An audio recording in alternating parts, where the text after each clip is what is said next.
Banga Pongo. 18 ans après le tragique accident du 5 mai 2007, la localité reste figée dans une indifférence qui contraste douloureusement avec l'émotion suscitée à l'époque. Ici, la vie semble suivre son cours, imperturbable, comme si rien ne s'était jamais passé.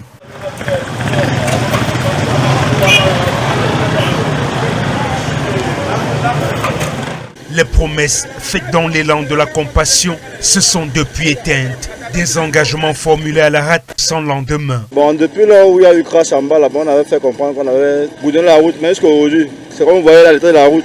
Il y a des trous partout, les boubies un peu de partout. On ne s'en sort pas sur la route. Les roulements se cassent tous les jours, les travaux se cassent. On change après chaque 3 mois. C'est qu'il arrive quand on a un cas de maladie pour amener à l'hôpital, c'est pas évident. La personne peut mourir en cours de route puisque la route est impraticable. De Tradez jusqu'à Banga Pongo, il n'y a pas possibilité de circuler. À Banga Pongo, les voies d'accès laissées à l'abandon semblent refléter l'état de la mémoire collective. Ravinée, oubliée, négligée. La route pourtant essentielle au désenclavement de la zone reste dans un état de dégradation avancé. Ça finit nos règnes en principe. La santé même, il faut beaucoup bagarrer pour pouvoir travailler ici. À cause de la route, ça nous fatigue en vrai. Quand c'est noir, le Camerounais aime dire que c'est blanc. Quand c'est blanc, il dit que c'est noir.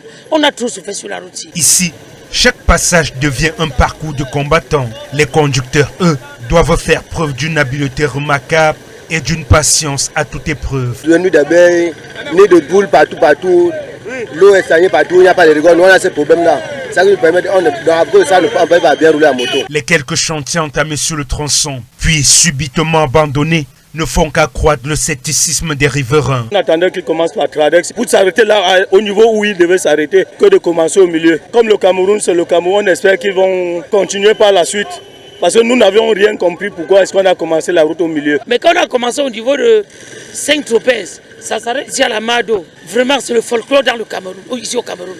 C'est le vrai folklore. Les commerçants, pour leur part, payent le prix fort. Le mauvais état de la route ralentit l'activité économique, compromet l'approvisionnement et isole davantage une population déjà vulnérable. Le transport est cher. Pour entrer la moto de borne 10 en Banga Pongo, on te prend 1000 francs. Donc ce n'est pas facile. Pour porter un sac de manioc de borne 10 jusqu'ici, on me prend 1500. Souvent même, je pars acheter cher. J'arrive avec, ça sort mal. Mon argent part. Je ne récupère même pas l'argent de transport avant de récupérer même le capital. En n'en parlons plus le bénéfice. On nous avait dit qu'on va arranger la route, que ce sont les génies militaires qui vont venir arranger la route. À notre grande surprise, on tire déjà à 20 ans, on ne voit pas l'évolution de quelque chose.